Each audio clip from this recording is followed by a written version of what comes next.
All right, guys, thank you for checking out this week's Terrific Talk podcast. We begin with Bill Belichick destroying the Weathermen. Take a listen. How much, if at all, do you start looking at potential weather forecasts for Sunday and how that might affect game plan, play calling, the way you approach the game? Well, when you play in New England, you got to be ready for everything. I'd say, based on the forecast we've gotten so far this year, none of them been even very close to what the game conditions were. It was a 100% chance of rain last week, and the only water I saw was on the Gatorade table. So, it is what it is. And you know as well as I do, it could start one way and change during the game. So, we got to be ready for whatever it is. But, my experience of going with the forecast in this area 2 days before the game, I'd bet a lot that they're wrong, just based on history, because they're almost always wrong. An hour before the game, maybe you might have something to work with there, but I think you start game planning for what the weather's going to be, and you game plan wrong, you're wasting a lot of time. When's the latest you look at the forecast? When you walk out on the field. That's really when you know what it is. The rest of it's really just a bunch of hot air. We played down in Miami 2 years ago, and there was a 0% chance of rain. 0. And it rained. Odd. Welcome to Terrific Talk. My name is Tom Anderson. Tom Anderson. Back to him, back again, gone. Back, gone. Tom Anderson. Great cash, homie. Great cash, homie. I feel ready to go another 9 innings. Touchdown! I feel ready to go another 9 innings. Touchdown! Today, I consider myself the luckiest man on the face of the earth. Down goes Frazier! Terrific Talk podcast. Welcome back, Terrific Talk podcast. Here comes the hose. I'm your host, Tom Anderson. First, behind the bag! It gets through Buckner! Here comes Knight, and the Mets win it!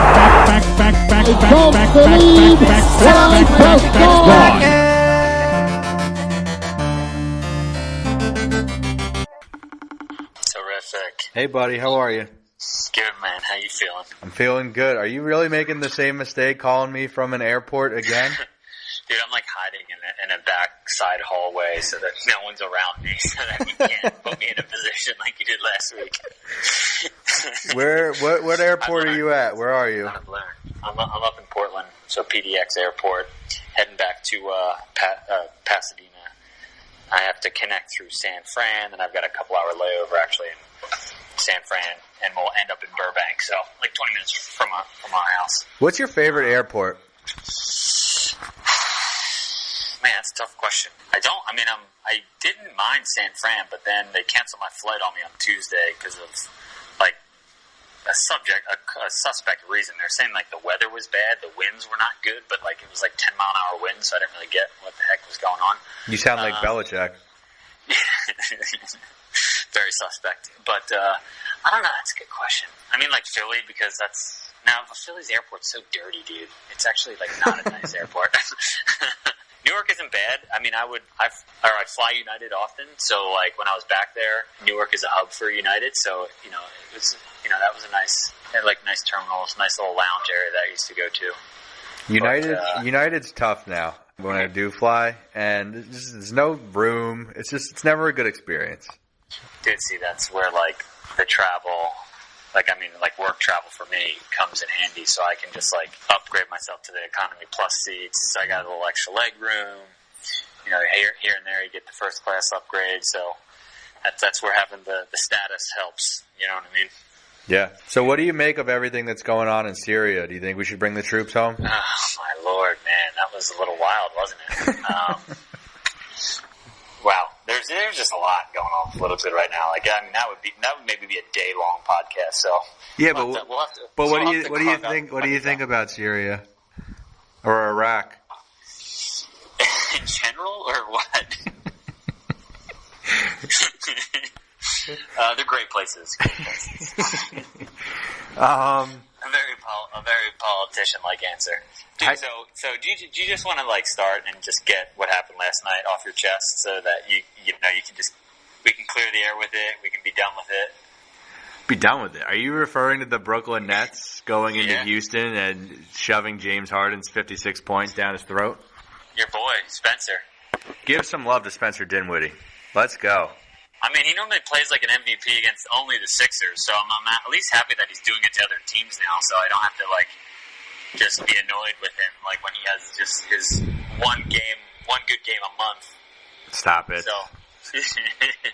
The Nets, see, you're not doing your job. The Nets are currently 500 team, man. We're a 500 team. We are now a 6 seed. All right. Dude, welcome to being above or being at or above 500. We've been waiting for you for a long time. Okay. Us Sixers. That's nice. Yeah, you Sixers. Well, do your job and get past the Pacers tonight, so you can get that 3 seed, and we can play you guys. Hey, man, we talked about it. I told you I went to the Nets game on Monday. Great seats, by the way. Solid seats. That's all my dad. He did a good job with that. Christmas gift. And, the Nets beat the Celtics, too. Man, they just keep beating all these great teams. It's unbelievable. D'Angelo Russell had 18 in the third quarter. Are we ready to put him in the All-Star game? I mean, you're ready to put him there. I think he needs to start getting a little bit more recognition. Yeah, I mean, we need a little more consistency, I'd say, out of him. But he's played some good games against the Sixers as well. My biggest takeaway from Monday's game, and I've noticed this, I went to see them play the Warriors earlier this year.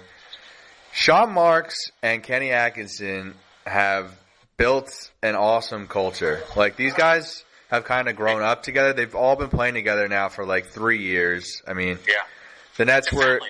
It's a family. Like, they all have each other's backs. They're all super supportive of each other. Like, every single guy is rooting for the other. And they just play so hard every single night. They don't take nights off. Like, they're not the most talented team, but they're beating all these teams because they're playing so hard. Like, I really like this Nets team. I like the guys they've put together, you know? Yeah. And they're doing all this without my boy Karras. Yeah, without Karras, your boy. I mean, the jersey come yet? I mean, what happened? It's is he holding it out until he gets back? That's what he's going to do. Once he's back, he's going to release it. Yeah. That was kind of the plan. But they're playing great. I mean, they are playing great, and they play. I agree with you. They play hard. Like, no matter what, they're going toe to toe for 12 rounds, right?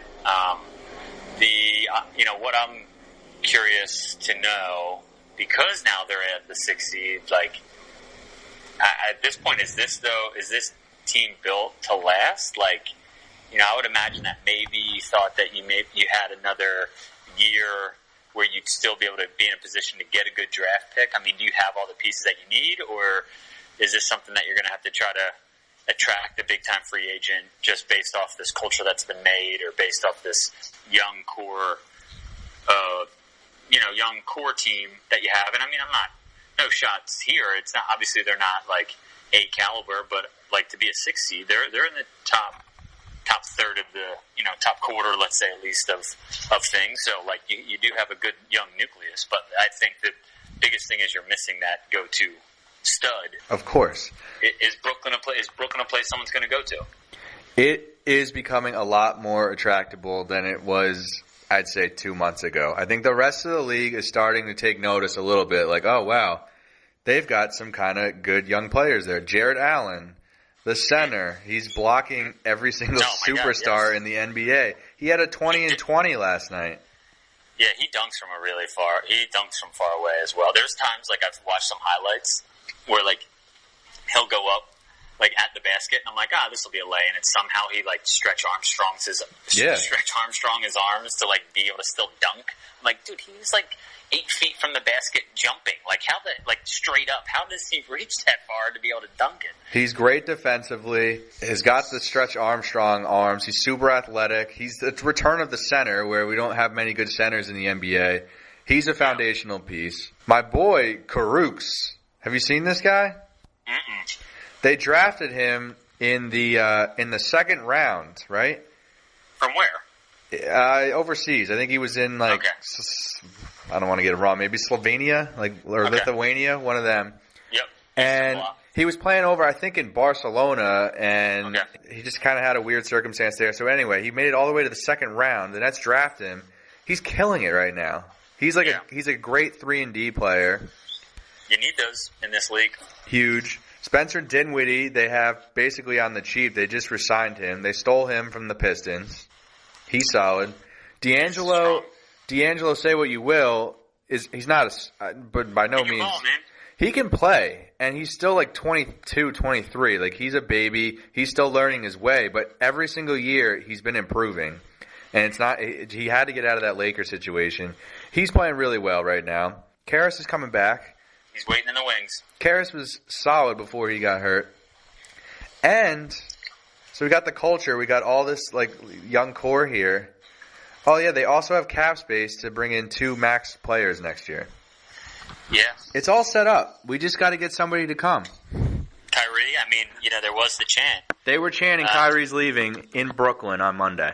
And to the Celtics. Kyrie is just destroying his teammates in the media every day. God, it's insane. I'm loving it. He seems super unhappy with this, and people are freaking out. The media is freaking out, so hopefully that'll make the situation even worse. Yeah. The Celtics are in trouble. They're in trouble. I'll tell you, Kyrie didn't play Monday, but watching them up close, I saw them play a year ago, and you could just tell, like, they were a confident team. They were playing together. They just had like an it factor. On Monday, they did not have the it factor at all. Yeah. Well, and they also, I feel like they had that dynamic that you want out of a team where they do.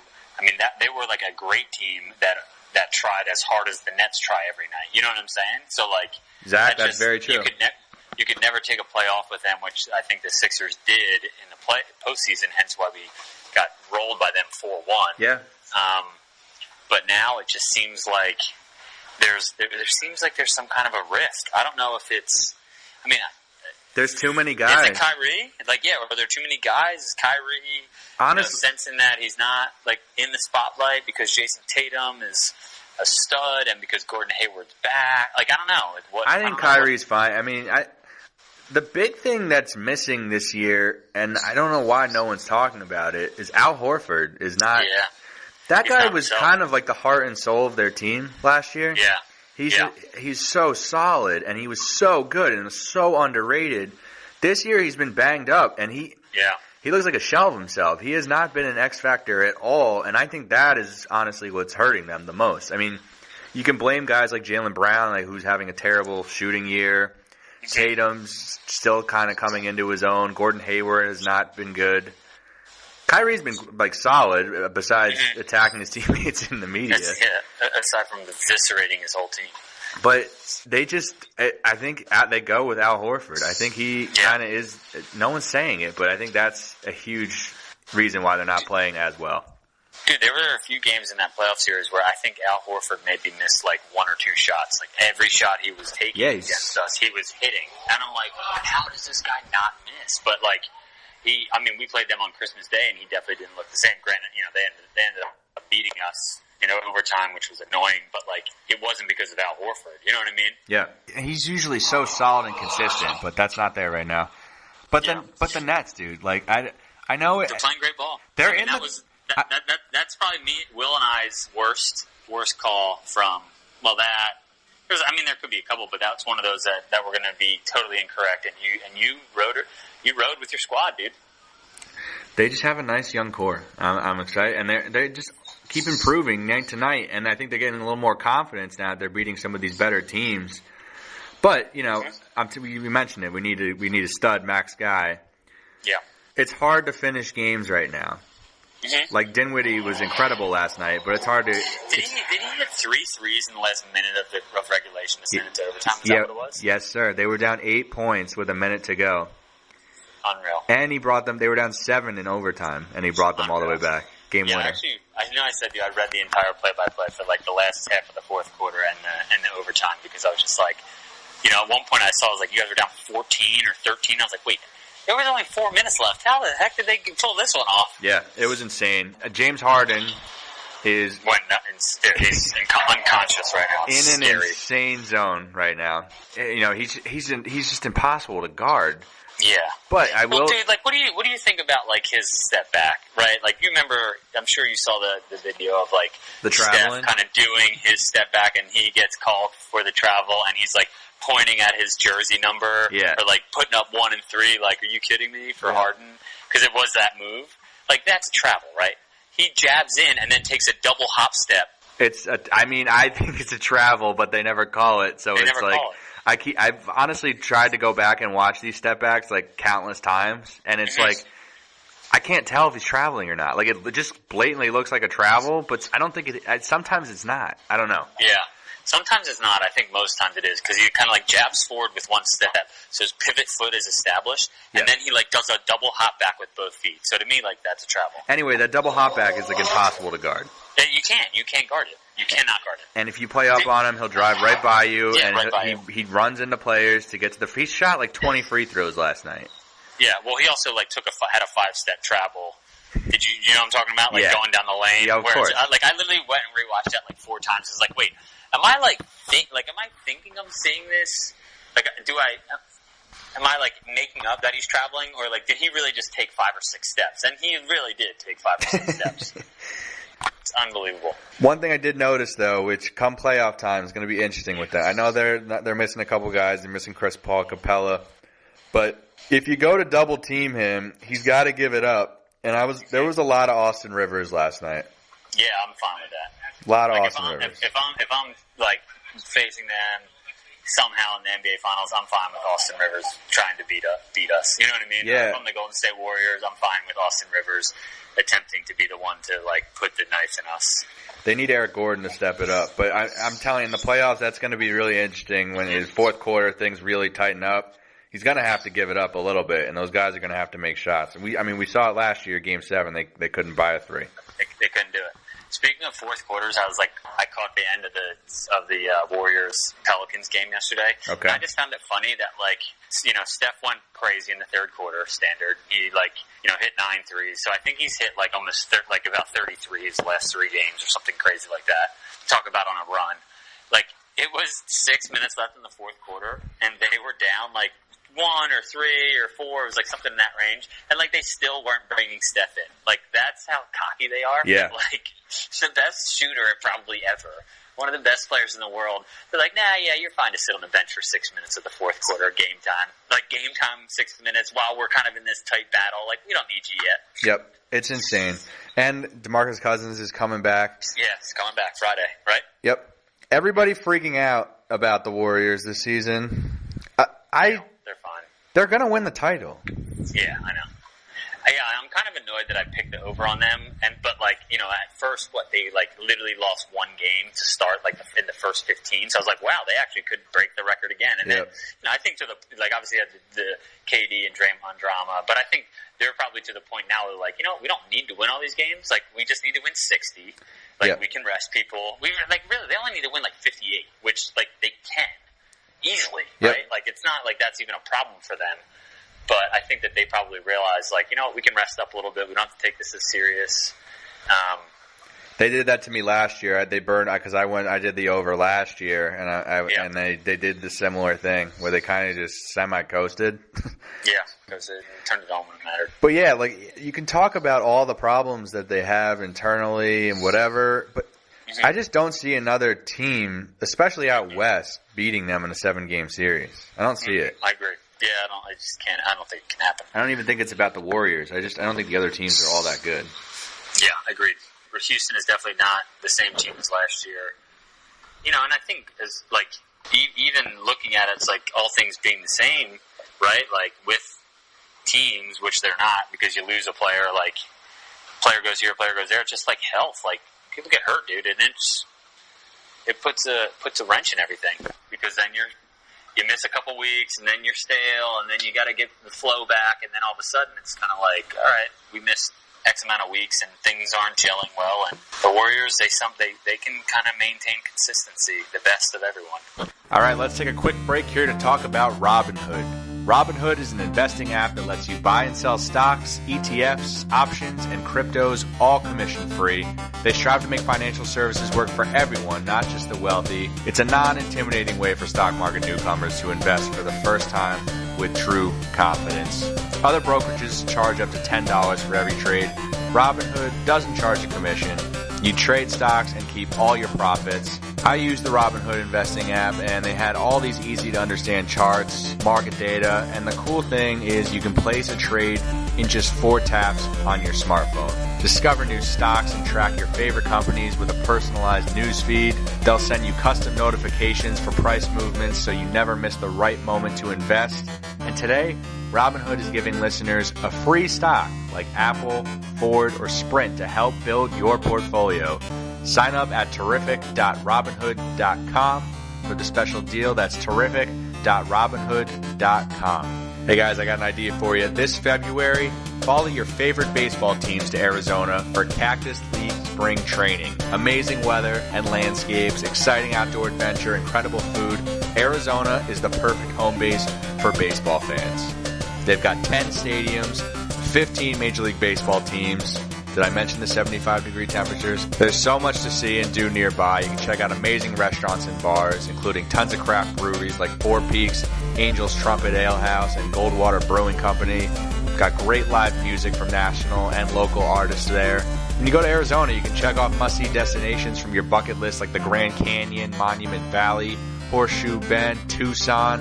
Arizona is a fantastic destination for families with family-friendly resorts and hotels that offer plenty of fun for kids of all ages, from water parks to horseback rides to games and activities. So plan your spring training getaway at visitarizona.com/springtraining. That's visitarizona.com/springtraining. I want to get to NFL picks in a minute, but first I thought we could talk about top 5 NBA players that we'd like to see live.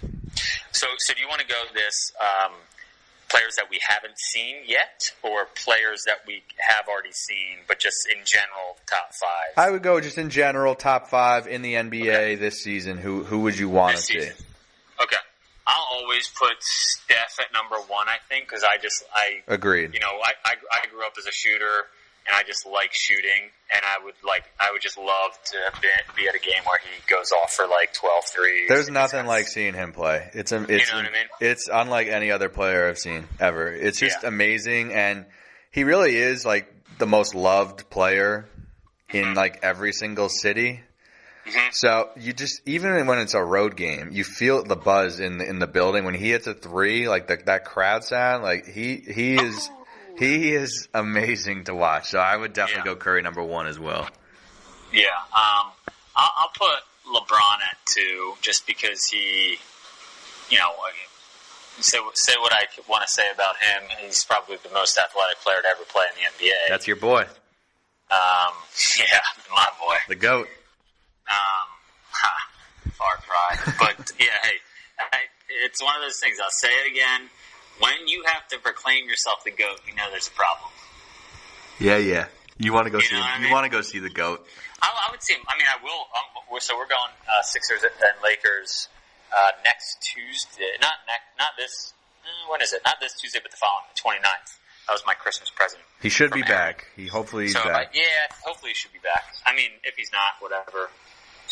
But I would like to kind of see that matchup: Joel and Ben and Jimmy versus LeBron awesome. and the young crew. So I'd put him at 2. I'll run through quick. I would say probably 3. I'm not going to put any Sixers on there because I've seen them all play. I don't want to be hometown biased, but I would probably say 3 at this point would be the Greek Freak. I feel like he would put up some kind of crazy. He's a human highlight reel, so he'd do something wild. Yep. I'm going to see him. I think, I'm going to go try to see him. He's playing in Brooklyn in like 2 weeks. I'm going to go for that. And then he's playing later this season, and I'm going to go. I already got tickets for that. Now Nets. 2 Nets. Nets as 2 well. Nets. Sweet. So, I'm trying to see him twice this year. Love it. I think 4, I would go with, I think Russ, dude, because I like his fire on the court, and he's just like, he's probably like the most aggressive player in the NBA right now, and I just feel like that would be That would be fun to kind of catch him in one of his zones. Like what was the stat line the other night? Like 24 assists. Yeah. 25 points, 24 assists, something crazy. And Russell Westbrook. I mean, when he gets a little steam going to the basket and he throws one of those dunks down, like that's got to be pretty insane. Yeah, to see he brings the house down, I'm sure. And let's say number 5. I've seen him play. I guess I'll go Harden because Harden. So like I saw Harden play the Sixers 2 years ago, and it was a Friday night ESPN game, and Harden had a 50-point triple-double against us, and like Embiid went off as well. Embiid had like 30-some points, but that was like the game where then he sat out the rest of the year. That was like his last game he played. Yeah. Harden's fun to watch in person. Now it's like the one frustration is like there's so many ticky-tack fouls that he gets called, and you're just like, come on, like. But like when he starts cooking from 3, that's pretty fun too. So we agreed on Steph at 1. Who do you got? Who's 2, 3, 4, or 5 for you? I'm pretty in sync with you, right? I haven't seen him play yet, so I'm excited. I want to see the Greek Freak. I'm going to put him at 2. Okay. 3, I will go with LeBron. You know, he's the greatest of all time, so you kind of want to see that history, right? 4, I do want to. I haven't seen Russell or Harden. Yeah. Would like to definitely get out and see them. What about Anthony Davis? Does he excite you at all? Big guy? Nah, I mean, I'd rather see Embiid over him. I mean, yeah, he's definitely a top 10er, but I think that there's still a few more people I'd rather see before him. But he can do a lot of. He's a matchup nightmare. He can do a lot of dangerous things. He's another guy that like he can jump like over top of someone and dunk, and you're kind of like, wait, how do your arms even reach the rim from there? You know, guy, I don't. It's weird, but I really don't have much desire to see is Kawhi. Yeah, I don't either. He flashed in my head, and I was just like, nah, you know what? Nah, there's not much personality there. It's crazy. I know. Like one of the top 5 players in the league, and you're like, I don't know. I got a question for you before we move on to NFL. Yeah, what's up? Is Jimmy Butler in a Sixers uniform next season?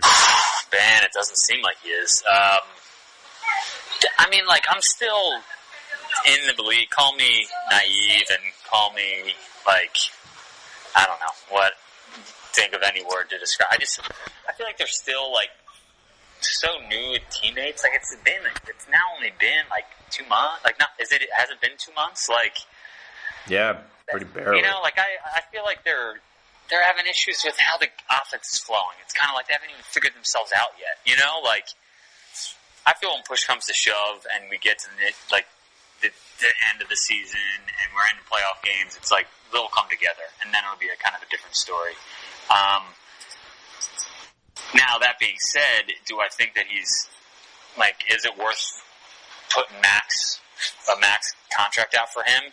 I don't know yet. I mean, it remains to be seen. Like, if you were to ask me that 3 weeks in when he hit 2 game-winning step-back three-pointers, I'm like, yep, give him everything everything he wants. But, you know, then I've seen kind of some lackadaisical play. You know, I guess it just depends on what that number is. I don't want him. I don't want him on the Nets. I don't want him on the Nets. I don't. Yeah, you just talked about your team chemistry. You don't want a cancer. Yeah, I don't. He's really talented, but it's just it just keeps happening. Mm-hmm. And I don't know why it's like it is really early in Philly, and they've been like winning games. I don't know why this is this like an actual thing, or is it like a media made up thing in Philly? Like, what's going on?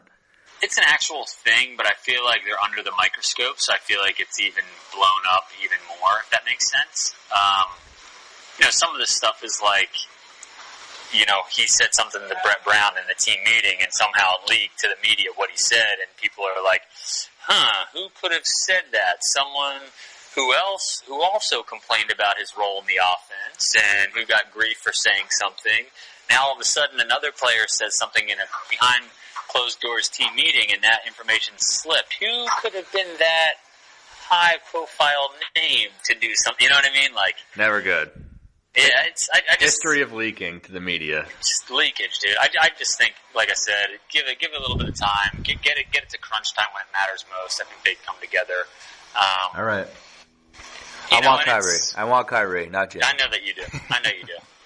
I'll take Kawhi too, by the way. Yeah, I mean, I think everyone would take Kawhi. I would take Kawhi. I think Kawhi's kind of resurrected himself here. I mean, everyone was kind of. It was really odd what went down in San Antonio and his behavior. Yeah, we'll never know that because that is Kawhi doesn't say a word to anybody, and Pop is not. I mean, that organization, there is no leakage. But I think he's worth the risk, without 100%. A doubt. And the Nets have a lot of San Antonio. Nets have a lot of San Antonio kind of base guys before things went bad. So there's a little connection there if you want to come. Nah, he'll come to Philly. You'd rather throw Joel Embiid and Ben Simmons. KD. Dude. Clippers or Warriors? Where's he going? Is he going anywhere else? Would you say Clippers, Warriors, or the field? I think the only way he moves is if it's to go to the Eastern Conference, in my opinion. Ooh. Like, why would he go to the Clippers, where then he'd have to play the Warriors and LeBron? You know what I mean? Like, or just stay with the Warriors and just keep beating LeBron. Like, I just feel that if I'm advising him, like, dude, stay winning, stay where you're at, let's keep it simple, or like go to the East where you wouldn't have to worry about these guys until the finals. Like LeBron made 8 straight NBA finals because he didn't have to worry about playing anybody until he got to the finals. You know what I mean? I think he's going to the Clippers. All right, we'll see. We'll see. You can go see him every night. Yeah, I would. I'll get season tickets to the Clippers real quick. Oh, my God. All right. There's some football games this weekend we should probably get into. Yeah, dude. It was a tough past weekend, not going to lie. Yeah, my condolences. Sorry about that. Yeah, I'm sure that you really feel bad for me. It was tough to see, Philly, they just had such a great run, and it was tough to see that come to an end. Well, just to, give me, I won't go too crazy because I feel like I've talked ad nauseum about this, but, yeah, go for it. I don't, I've said, I don't, the Saints are great. I think the Saints peaked 2 months ago, in my opinion. I think the Rams are going to beat them this weekend. It's all shoulda, coulda, woulda, right? But there are some decisions in that game from our coaching staff, I guess, that I just kind of question. And I mean, I love Doug. This is not meant to be a slight, right? Because he's won us the Super Bowl, but he was going up against another Super Bowl winning coach. And I think that Sean Payton just kind of outfoxed them a little bit, Yeah. Like, why not take that penalty to make it instead of 4th and inches, 3rd and 11, and have them, they had proven at that point that they couldn't move the ball 10 yards in 3 plays. So let's push them back and, play lockdown defense. But then, and that really is kind of what started it all. They made the big pick. They were about to go 3 and out, and they go for it on 4th and inches from their 28, and they get the first down, and then the things started to get rolling. I think like that on Doug, he's going to look back. Can always look back. Hindsight's 20/20. He'll probably look back and be like, "I wish I did it differently." The other one is, leading into the 2-minute warning, right? So it's 2:28 on the clock. We had just gotten a first down, and I'm sitting there watching with Aaron, and I'm kind of like, run the ball, take it to the 2-minute warning. Run the ball, take it to the 2-minute warning. What do? Run the ball. I'm like, perfect. Let it go to the 2-minute. It's 2nd and 10. Let's gather ourselves for the final push. And don't you know, 2:05, we go sprinting up to the line. I'm like, don't snap the ball, don't snap the ball, don't snap the ball. They snap the ball, and I'm like, oh no, interception. And I was kind of like, what do they do? Why did they do that? There was no need to be in a rush to force that play off. And I feel like I said to my dad afterwards, I'm like, that to me is something that's going to haunt them a little bit. Because then, even if, let's say he completes the ball. Carson Wentz never would have done that, by the way. Yeah, right. I don't think that's a Nick Foles thing. I think that was a coaching directive.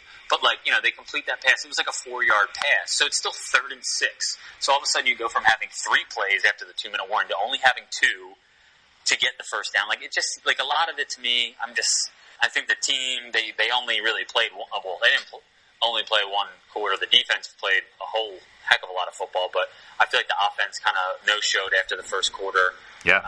But like I said, I think some of it was decisions made by the sideline, which looking back on, they probably would have done differently. But those are the two things that stood out to me that I wish were done differently. And I think that there probably would have been a different outcome if they were. 14 points was definitely surprising. In the first quarter, right? First quarter right off the bat, and then nothing for like 50 minutes. Easily 14 points, too. Just marched right down the field. Nothing was stopping them. Yep, beautiful throws, and then it just all stopped. That was very strange. So you're watching the Saints up close. Mm-hmm. You like the Rams. Mm-hmm. What don't you like about the Saints right now? So I think the Saints, looking at the matchup, all right, I think the Saints really only can do one thing, and that's Michael Thomas. I think the Rams' front four can be stout against the run. I don't really believe in Ted Ginn Jr., so I think really the only thing that they can do is Michael Thomas, and if that's one, they maybe will give them that to focus on shut down the other aspects of the game, and I just think that that's going to limit what they're going to be able to do. Whereas I think the Rams' offense with McVay is just very dynamic, and they have a lot. I mean, C.J. Anderson, dude, holy smokes, guy looks like a bowling ball, but he gets rolling and you're not stopping him. So you think that Todd Gurley's your issue, but C.J. Anderson has been rejuvenated. And they have dynamic, physical, strong wideouts.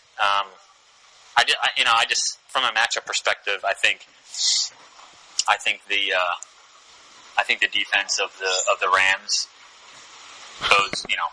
proves a good matchup in their favor, and I think offensively the Rams can do more things than Philly could because of how dynamic they are at running back. That's going to leave the Saints vulnerable on defense.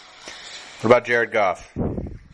Yeah, he's definitely questionable. I think when we ranked the quarterbacks last week as to who we liked best, he was, I think, my 7 of 8, only ahead of Dak Prescott, who clearly proved why he was the least trusted. But I think that McVay calls a game that allows him to succeed, which Doug Peterson typically does for Nick Foles. So I think again, that's where coaching comes into play. That if he calls an appropriate game, he's going to put him in a position to make clean throws, have a clean pocket. Yes, if you go head to head, Jared Goff versus Drew Brees, I'm taking Drew Brees every day. But I don't know, I just think the totality of it. Especially if we're looking at points and they're getting 3.5 points at this point. I like the Rams. I'm really mad at myself about last week's picks, and I just we questioned the GOAT, man. Why did we do that? We questioned the GOAT, and we really just questioned. At the beginning of the season, who are the teams that you would think would be in these games? Dude, the 4 teams. I honestly think the week that I was in Houston, when we did the pod, when I was going from Austin to Houston to LA, I think you asked the question, who are the 4 teams that are going to be who are the final 4 teams in the NFL? And I think we said these 4 teams. I think we said Rams, Saints, Chiefs, Patriots. I think that's who we said. I'm not I'd have to go back and listen to the tape. Yeah, I think it makes sense. On December 1st. It makes sense. Yeah, and we questioned ourselves. We watch all these games, and there's some nice stories, and we just overthink everything. I mean, these are all the higher seeds for the most part. Even before the season started, I would have been like, "Oh yeah, the Patriots will probably be in the AFC Championship. The Saints will probably be for the 30th year in a row. Yep, the 8th year in a row, insane.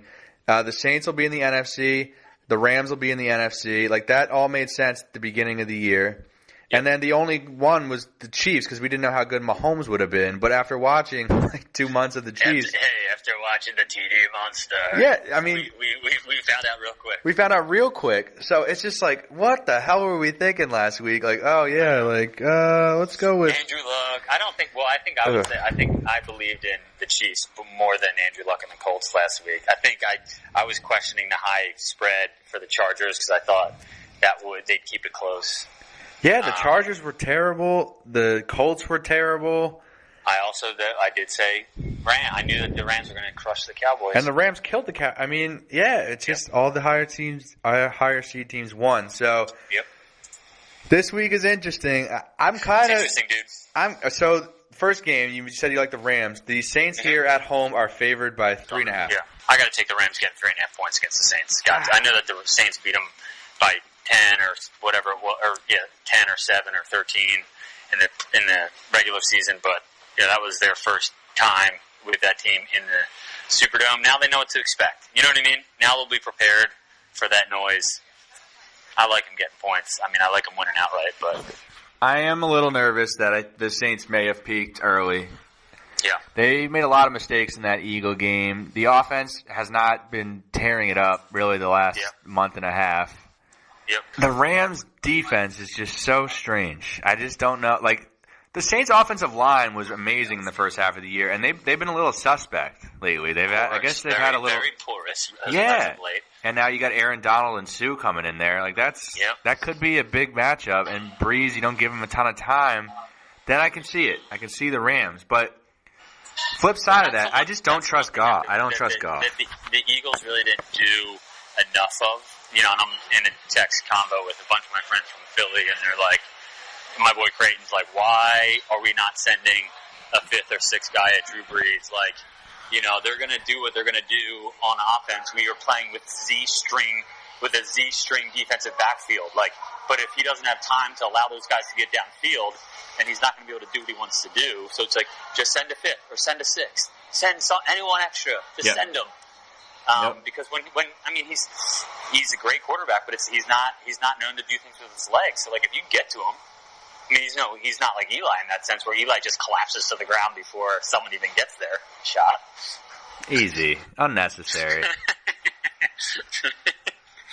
But yeah, I mean I just think that that team is going to draw pressure. Yeah, and Michael Thomas is basically that whole offense, besides Kamara, who's incredible, obviously catching passes out of the backfield. That's the thing with them. I mean, it's just those two guys, but they're like the two best offensive players in the league. So it's tough. I'm going Saints right now, but we'll see. I think it should be a fun game. I'm hoping we'll get an actual high-scoring game out of this. At the end of the day, I'm going Saints at home, Drew Brees over Jared Goff. I don't want to overthink it. I'm keeping it simple. Let's go to the next game. New England at Kansas City here. The Chiefs at home favored by 3 points. Dude, I mean, you know where I want to go here. You know, let's do it together. Where are you going? Where are you going? I mean, we want to ride with our boy. TD Monster all year. We have to. I mean, that's been our boy all year. The TD Monster. The TD Monster. He's so good. So good. What was I thinking last week? Oh, yeah, let me go with the Colts over the freaking TD Monster. Let me go with Andrew. It was surgically repaired Andrew Luck over the MVP of the league. That was a terrible move. Yeah, it's one of those. I just worry with the weather. Like, then what are we gonna do? Are we gonna go? You know, are we gonna go against Brady again in the freaking playoffs? Like, I know. we are in that proverbial spot where we are between a rock and a hard place. It's really tough. I would say with points, to be honest, though, them getting 3 points, I would probably take the Pats. I think it'll be a close game. I could see it like a late Harrison Butker field goal to win by 1 or 2. You know what I mean? Yeah. And in that regard, like I don't know if they cover the 3, but you know, I want to see a good game. Like, and I think we'll get one. Because I want to see Mahomes do something crazy, and I want to see Brady just like throw it exactly to the one possible place the ball needs to go for his receiver to catch it and the defender to not catch it every single time. Like, you know, when he gets in that zone where it's just like it's thrown to the exact precise point where only his receiver can get it. Yep. Yeah, I want to see a shootout. I want to see those guys go toe to toe. I mean, I think we should get another shootout. I don't think the cold weather brought the over under down a little bit. I think I would still take the over in this one. Yeah. Whatever it's at. But they played earlier this season, like 10 weeks ago. Yeah. And 43-40. They both went for like 500 yards of offense. So neither was stopping the other. That game was in New England. I like the TD Monster to get it done here, dude. Even -3. I think it's going to happen. You think they cover the 3? So you think that he wins by a touchdown or 4, something like that? Yeah, I think so. I mean, I could see it. I could definitely see it. If that's how you want to roll, I'm game for that. Let's go. It's going to be. There's no way this is a blowout. Like, Tom Brady doesn't get blown out, but no. Well, when Tom Brady is getting blown out, he still comes back and wins. Exactly. Sorry, Atlanta. Sorry, Seattle. Just sorry, Seattle. Oh, man, the announcements are coming out at the airport. They're coming out. I'm about to board. What do you think of terrorism? What do you think of terrorism? There's many people that make the world go round. Yo, would you say that the TD Monster has a gun for an arm? Cannon for an arm, yeah. Interesting. But yeah, no, what was actually kind of really surprising last week in the Chiefs game was how well their defense played against the Colts. Dude. I mean, that offensive line wasn't holding up at all for a lot. They've been incredible all year. Well, they've probably been one of the best offensive lines in the league all year, right? And the Chiefs were historically bad on defense this year. Just atrocious. But they played awesome. They got Justin Houston back there. He's a key, obviously an important linebacker for them. He looks like he's healthy. I mean, he destroyed the Colts. Maybe their defense isn't quite as bad as I thought it was. Well, they have the big names, right? So, like, if E. Ford and Justin Houston can get pressure, it obviously takes some relief off that defensive backfield. But the one thing is, with the Patriots, it's all intermediate routes. So, like even if you get pressure to Brady, he's getting it out in 2 seconds. You know what I mean? So, like... Yeah, I want to look up stats. That could be the neutralizer. The thing that was really interesting in the Chargers-Patriots thing was, like, the Chargers defense is great, but they've been terrible against running backs catching passes. Mm-hmm. And it's like, that's what New England does best. And you saw them, James White set like a playoff record with 15 receptions or something like that. It was insane. And they won the toss and they didn't defer. They took it right away, which they never do. And they did that, drove all the way down the field, completely set the tone, and the Chargers had no idea what to do, and they made no adjustments. And I don't know if they're going to be able to do that against the Chargers were just not ready for that at all. It was really strange. Yeah, I mean, Andy Reid is great with preparation. I think, he'll have a game plan ready for those guys. I don't know if it's going to be enough, but I said it to you when we were talking about it last week. Andy Reid off a bye is incredible. Yeah. And, I mean, look what he did. Yep. No, they came out really strong, and it's just crazy. It's 2 rules. You don't go against the TD Monster, and you don't go against Tom Brady at home, but Brady's on the road here. So I think we stick with our rule. We roll with the TD Monster. Yep, I like it. All right, dude. So how long is this flight? The flight is quick, actually. It's only like an hour and a half, but the problem, then I have like a 3-hour layover in San Fran. I tried to get on an earlier flight from San Fran to Burbank, but there was a flight that got canceled, so, I'm going to get in there I'm going to get in there before 6. So I think like I said, it's boarding in. I think we take off 4:15. I think it's about an hour and a half flight, and then I'm going to be sitting in San Fran Airport for 3 hours. So fun. Yeah, it'll be great. Do you know what the Yankees nickname is? Like what some Yankee fans call the team? Some Yankee fans? Yeah, like the Yankees nickname. No, what is it? The Bronx Bombers. Oh yeah. Oh, that nickname. Yeah, I wasn't going to say it. Don't worry. I almost got you. Oh, man. I can't believe they're still letting you fly. Dude, no one's listening. They're definitely listening. Have a good, safe flight, and I'll talk to you before the game. Yeah, no doubt. TTP, everyone. Kobe, let's go Nets, baby. We're coming for that 1 seed. Karis, we'll see you soon.